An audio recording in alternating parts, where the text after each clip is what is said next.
I'd just like to just formally introduce the topic. Today's topic is diabetes and heart. As you are all aware, both the diseases are increasing in arithmetic, rather in geometric proportions, that it has really got a value addition. Moreover, as you are all aware, diabetics have double the risk of development of heart disease when compared to non-diabetics. And there is also a tendency to develop heart disease at a younger age group when compared to the non-diabetic population.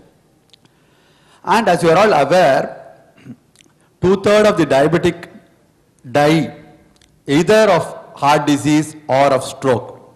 So in the lighter vein, we can always pass the buck to the cardiologist. And once they develop a cardiovascular disease, the severity is also very intense. And as you are all aware, the common problems which a diabetic encounter are coronary artery disease, cardiomyopathy, and heart failure. More than that, I would not like to stand in between you and Dr. Chenniyappan. Over to Dr. Chenniyappan. And thank you, Chairman. I think you're all very tired, so I'll make it very brief. So this is, I'm supposed to give some case scenarios, so I give first 2 slide case scenarios. So this is a known CAD patient, on-demand angina, stable patient, good control of diabetes, on all appropriate drugs, and they are all on targets, the risk factors are all on targets. Meticulous lifestyle adherence.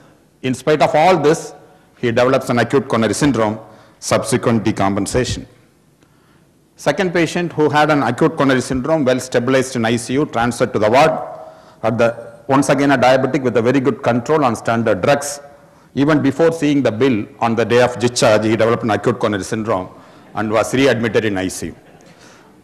So this is a problem. So these are the 2 patients who are absolutely stable, developed a problem here. So this is Steve Hafner's slide. I think you would have seen this slide at least 1,000 times.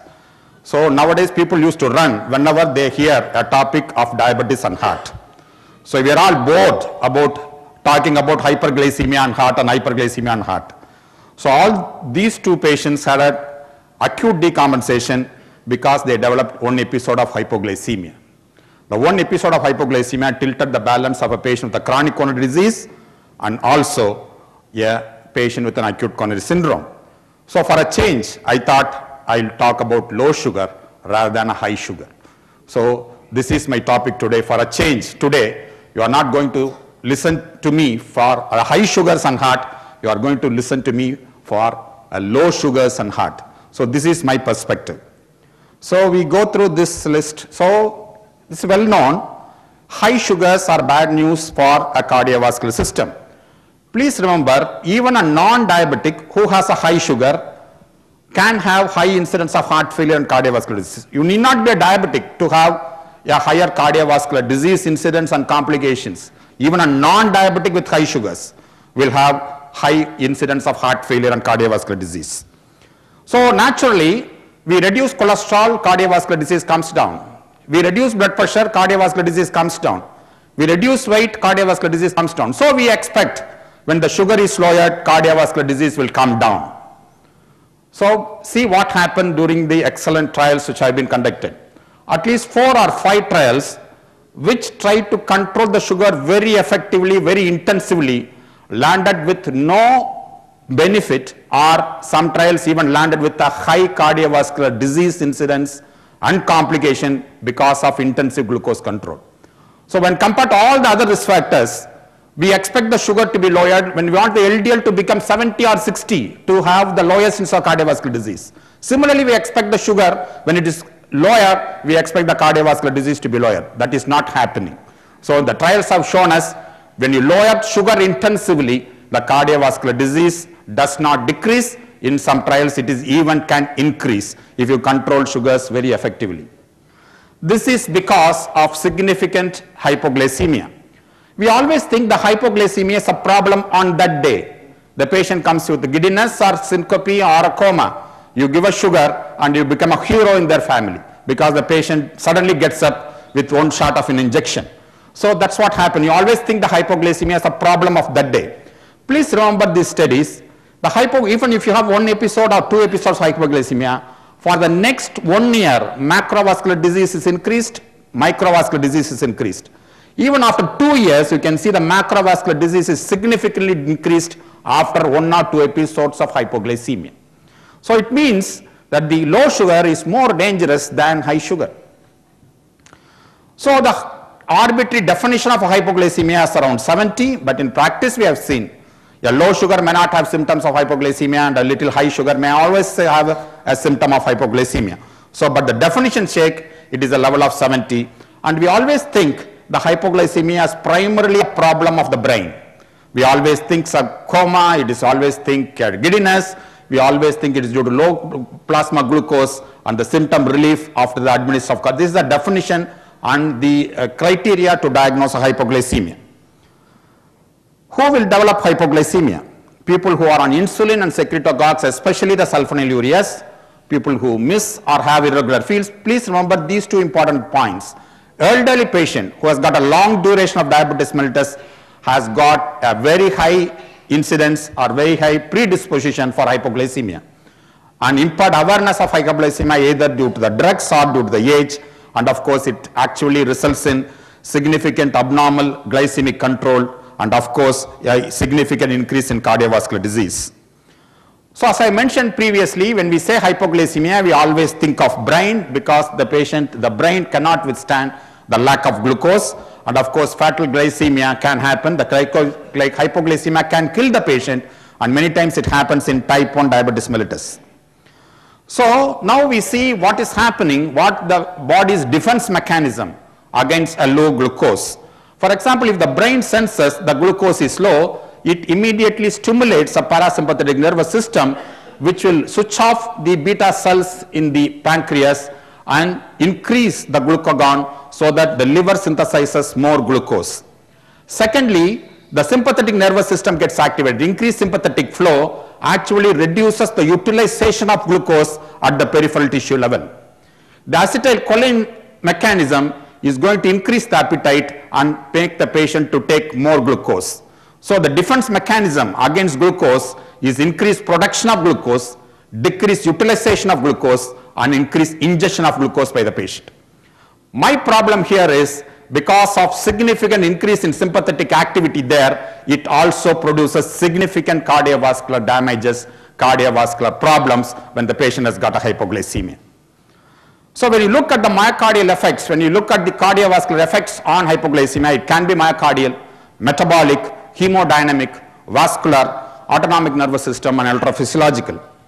On the myocardial side, it is going to significantly increase the ejection fraction. That means the contraction. It is going to increase the myocardial oxygen demand because the contraction is going to be increased. And in the cardiac metabolism side, it is preferable to have a glucose metabolism, especially in the presence of a heart failure or coronary heart disease, because in hypoglycemia you have a low glucose, the body or the cardiac muscle switches over to free fatty acid metabolism. The free fatty acid metabolism is bad to the cardiac muscle cell because of intracellular acidosis, increase in calcium inside the cell, and of course the membrane damage to the fatty acid byproducts, and the free fatty acid metabolism significantly wastes the oxygen for metabolism. Thereby it results in ultimately contractile dysfunction and the patient's cardiac muscle dies because of an abnormal metabolism due to hypoglycemia. On the hemodynamic side, the systolic pressure is increased, diastolic pressure is lowered. When the systolic pressure is increased, heart is made to contract against increasing resistance, so the demand is increased. When diastolic pressure is low, the coronary arteries get filled in diastole, the supply is low. So if demand is increased, supply is decreased because of the systolic pressure is high and the diastolic pressure is low, and the heart rate is once again increasing myocardial oxygen demand. It is not only on the hemodynamics, the hypoglycemia significantly alters the plaque and converts a stable plaque into a vulnerable plaque and makes it rupture. Not only it makes a vulnerable plaque to rupture because of the increase in inflammation, but presence of the coagulation factors, it also have a tendency, it produces a tendency to form a thrombus on a ruptured plaque. So it actually destabilizes that stable plaque and make a thrombus to be formed on the ruptured plaque. And it also increases a significantly autonomic nervous system. In hypoglycemia, not only sympathetic system gets activated, the tissue becomes more sensitive to the sympathetic system. So because of that, three important problem happens. Because of the increase in renin-angiotensin system, there is a hypertension and nephropathy. And the myocardium dies because of the catecholamine-induced necrosis or stunning. And of course, the catecholamines is going to produce increased arrhythmias and sudden death. So hypoglycemia produces significant autonomous nervous problem, which will produce a significant abnormalities. Electrophysiologically, it can produce significant ST depression, T-wave inversion. The more important problem here is the long QTs. Whenever there is a hypoglycemia, the QT interval is prolonged. The QT interval prolongation predisposes a very dangerous polymorphic ventricular tachycardia, which is known as torsades de pointes and sudden death.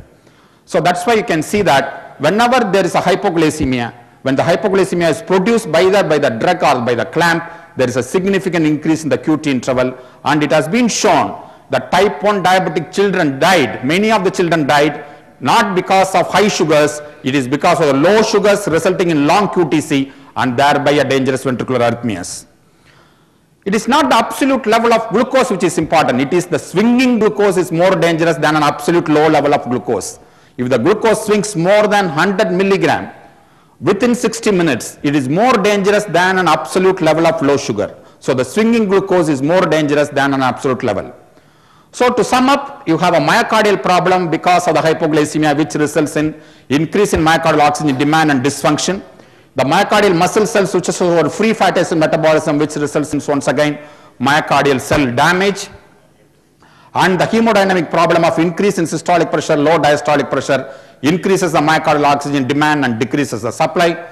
The increase in the stability, the stable plaque undergoes a vulnerability to rupture and the thrombus is formed. So intravascular thrombus is formed and acute coronary syndromes are produced.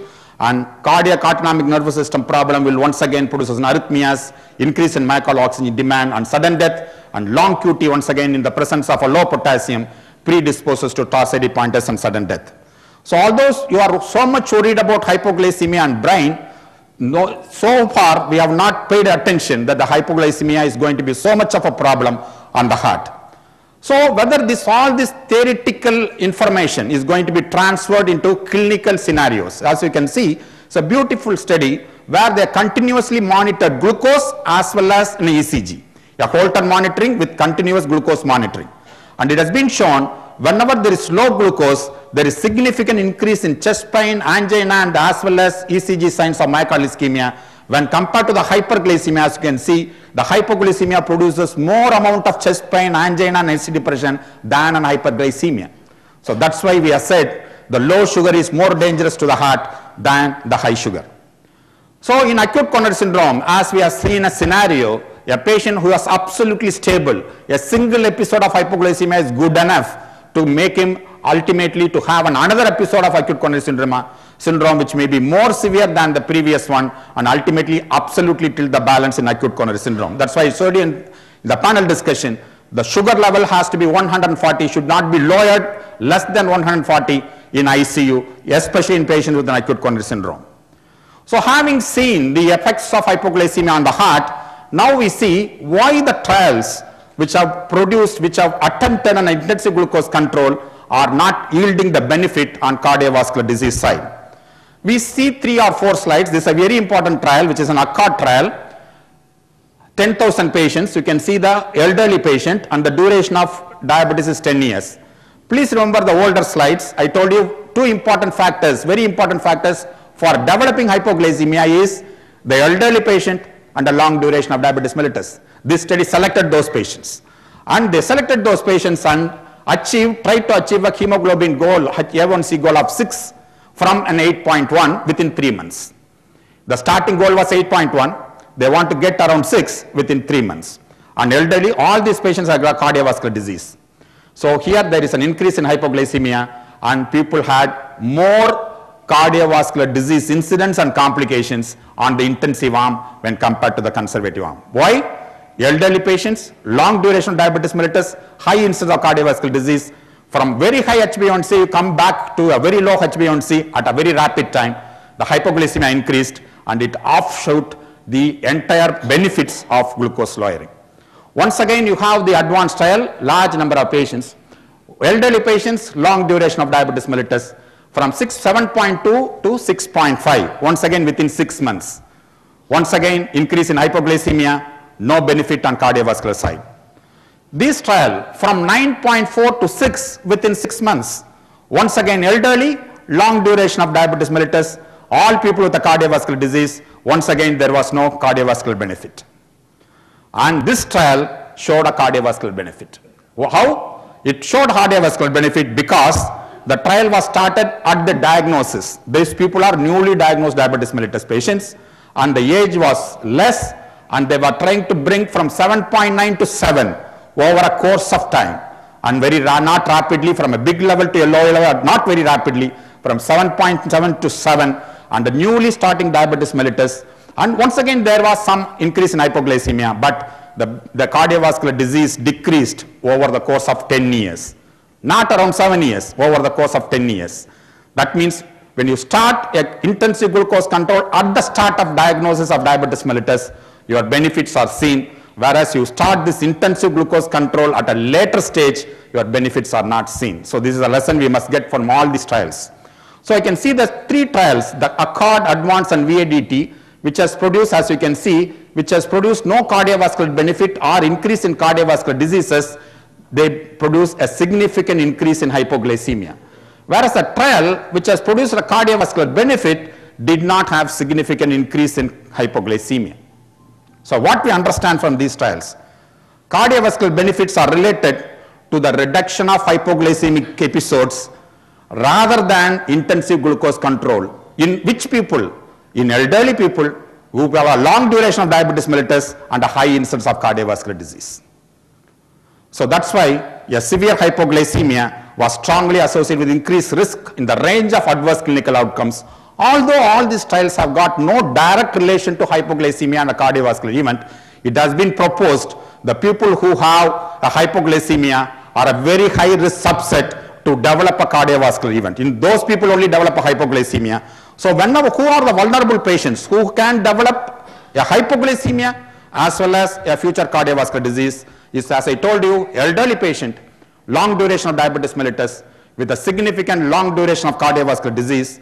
You start with a very high HbA1c, rapidly want to bring down to a low HbA1c, people with a high albumin creatinine ratio, wide swinging glucose levels, more than 100 milligram in 60 minutes, and try to get lower sugar rapidly. Please remember this group of people. In those groups of people, your hypoglycemia, when you have an intensive glucose control, you will develop more hypoglycemia and the people will end up with a more cardiovascular disease. So now we understood what is the problem of hypoglycemia and cardiovascular disease. Then we must also plan what treatment I should give in these patients. Which are the drugs which will be benefit the cardiovascular disease patient? 3 things. One, I have to get the sugar under control. I should not have weight gain and I should not have hypoglycemia. Even all the 3 things are achieved, what is very important to me is a cardiovascular safety of the drug, and this drug also must produce a cardiovascular benefit. So this is what as a cardiologist I expect from an anti-hyperglycemic drug to do. These 4 things. I expect the cardiovascular benefits of safety and benefit is the one I expect from a diabetologist to give me a drug which can do all the 4. Let us see what drugs we have and what drugs satisfy these 4 criteria. So insulin is not one of them definitely, because it has been shown insulin is notorious to produce hypoglycemia, especially when you increase insulin to get an intensive glucose control. The many trials have shown there is a significant increase in insulin and as far as the hypoglycemia is concerned. What about the newer insulins? Are they safe? Are they going to reduce hypoglycemia? So this was a recent trial with insulin glargine, and it has been shown although the cardiovascular safety is established here, but still they produce significant hypoglycemia. So you produce more of hypoglycemia and more of cardiovascular events. So which drug will not produce hypoglycemia? The drug which will not produce hypoglycemia are the metformins and the glitazones. The glitazones and metformins are acting on the insulin resistance side, improving the insulin sensitivity. They do not produce hypoglycemia. But unfortunately, the use of glitazone on cardiovascular side is very much limited. It is undergoing so much of controversy, and for a limited patients only we can use glitazones in cardiovascular side. So we are left with metformin. The metformin, which is going to increase the insulin sensitivity, has been shown a very good drug on a cardiovascular side, and it is the only drug which has shown to reduce cardiovascular events as well as have a cardiovascular safety and also for a cardiovascular benefit. But unfortunately, in some group of patients, you may not be able to use metformin, and we may not be able to use the full dose of metformin, and with a single metformin, you may not be able to control the sugars. So naturally, you need a second drug which will control the sugars without producing all the disadvantages of the hypoglycemia and so on.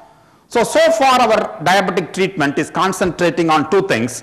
One is on insulin secretion, another is on the insulin action at the peripheral level. The secretion as well as the utilization. But on the secretion side, we have been concentrating only on the beta cells of the pancreas. We have forgotten for a very long time there is another group of cells in the pancreas which are called alpha cells. So what we have been concentrating all these years is stimulating beta cells to produce more insulin rather than blocking the alpha cell to produce less glucagon. So that's what the change in the approach of a glucose management or a diabetic management came. People have understood as far as the insulin secretion is concerned, you not only stimulate insulin to produce less glucose, and also you have to block the counteract hormone which is supposed to produce increased hepatic glucose production. So those are the drugs, are the newer drugs, incretin based drugs, which are GLP-1 like analogs as well as the DPP-4 inhibitors. They not only produce the stimulation of beta cells, at the same time preserve the beta cells. Your secretococcus like sulfonylurea stimulate beta cells and destroy the beta cells. Whereas here, the beta cells are preserved and they also act on alpha cells to produce less glucagon, so that they are acting actually on both sides of insulin, increase in insulin secretion, and the increase in insulin secretion is glucose dependent. When you have a high glucose, it is insulin secreted. It is not merely without any relation to glucose. The drugs are not stimulating the pancreas to produce more insulin. And of course, these are the good drugs. As you can see, what we want to do today on a cardiovascular side is to get the HbA1c under control, at the same time decrease the weight. So these are the new drugs. The incretin based drugs are the ones you can see they are going to reduce your HbA1c, also going to reduce significantly the weight. And what is the biggest advantage of these drugs? They have a significant reduction in hypoglycemic episodes. So this is what I want on my cardiovascular side, to get the glucose under control, to have no weight gain, and also no hypoglycemia. So as you can see, these drugs once again produce significant decrease in weight rather than increase in weight. So at this point, these drugs have got a lot of promise on a cardiovascular side, on hypoglycemic side. Then what is the cardiovascular safety? Today the FDA is very strict in clearing an anti-hyperglycemic drug. The anti-hyperglycemic drug has to satisfy the cardiovascular safety first, then only the drug is cleared. So when these drugs underwent this strict rule of FDA, almost all gliptins have proven to be cardiovascular safe. They did not increase a cardiovascular event, and they have proven cardiovascular safe. But at this point in time, whether they have a cardiovascular benefit is not yet proven in a majority of studies, and studies are undergoing to prove the cardiovascular benefit. The cardiovascular benefit is going to be a very promising future for this incretin based therapy, because this GLP-1 like receptors are not only in the gut, they are in the pancreas, they are in the brain, they are in the stomach, they are in the heart, and they are in the peripheral tissues. So the people are postulating, just like our statins have a pleiotropic effects apart from lipid lowering, the DPP-4 inhibitors are going to have pleiotropic effects on the heart, on the muscle, and also on the brain. So they will counteract the cardiac effects, they will counteract the dyslipidemic effect, they will counteract the insulin resistance effect. So these drugs have lot of promise on the side. And these drugs, especially incretins and especially GLP-1 analogs, have got significant reduction on the blood pressure. They lower the blood pressure. So as I told you, in addition to lowering glucose, if they lower blood pressure, they are going to lower the lipids. These are all very welcome signs on the cardiovascular side.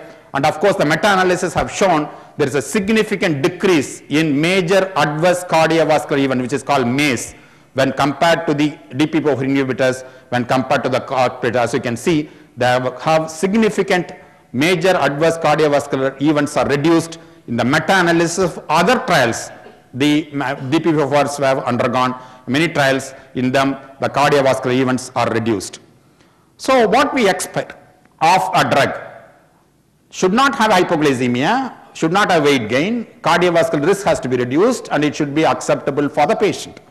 So when you look at these 4 important points, I think at this point in time, the DPP-4 inhibitors are able to satisfy all these 4 important aspects of oral anti-hypoglycemic drug, and many of the other drugs may not have the simultaneous presence of all these 4 important factors. So the current set of DPP-4 inhibitors is going to be the second line after metformin, and of course are the third line. But most often on a cardiovascular side, it is going to be the second option, because as I told you, the benefits these drugs are exposing at this point in time. So they are also good drugs to reduce the HbA1c, and also they have a favorable effects on weight gain, hypoglycemia, and cardiovascular risk. At this point in time, as I told you, cardiovascular safety has been established very well. We are waiting for the cardiovascular benefit to be proven. Of course, the trials will definitely prove the cardiovascular benefits. So what is important on the diabetic control today? Glycemic control is very important. Nobody denies the glycemic control is not important. Glycemic control is important. To get the HbA1c to goal is important. When you get the sugar under control, you have to weigh so many factors. You get the glycemic control without producing a hypoglycemia, without producing a beta cell deterioration, without producing a weight gain, without increasing a cardiovascular risk. At the same time, you must have a prudence to control the sugar effectively without any inertia. So when you attempt this, when you control the sugar with all these points in mind, we will not only control sugars effectively, we will significantly reduce the cardiovascular disease as well as its complications. So the takeaway messages I want to give from this lecture will be, the benefits of glucose lowering is offset by hypoglycemia in the reduction of macrovascular events. To reduce macrovascular events, one should have made gradual sugar lowering, other risk factors control without precipitating hypoglycemia. HbA1c of around 7 is reasonable in patients who are elderly, who have long duration of diabetes mellitus and high risk of cardiovascular disease, and although they have a high incidence of cardiovascular disease. Early intensive glucose is likely to give a long-term benefit when you have a young diabetic who should be starting with a very good control. It will have a legacy effect on a long term. Metformin produces less hypoglycemia and likely to produce cardiovascular benefits. And of course, incretin-based therapy has got a lot of promise today as a second line of management apart from the metformin. So as far as the hypoglycemia is concerned, my perspective is I am more worried about hypoglycemia than hyperglycemia, because it suddenly tilts the balance of a patient who is in chronic coronary disease as well as a patient who is stabilized on an acute coronary syndrome. So we welcome, as a cardiologist, welcome drugs which will produce less or no hypoglycemia, which are safe for the heart, at the same time control sugars effectively and reduce macro and microvascular events significantly. Thank you for your patient listening. Thank you, Dr. Chenniappan, who has given whose lecture has proven to be an eye-opener. I request the audience to interact. Sir, suppose somebody develops an attack of hypoglycemia, definitely he is at a higher risk of developing a future cardiovascular problem.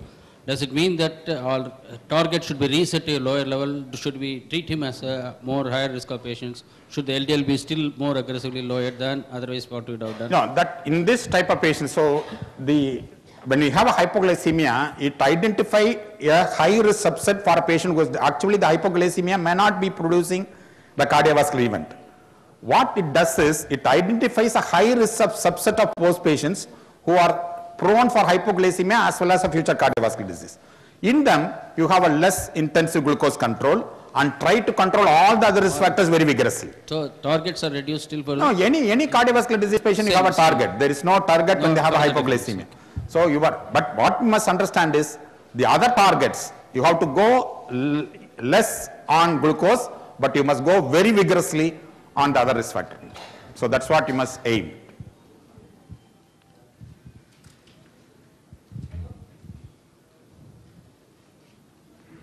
So people are all in hypoglycemia, so why to trouble them? So it's go and have a dinner.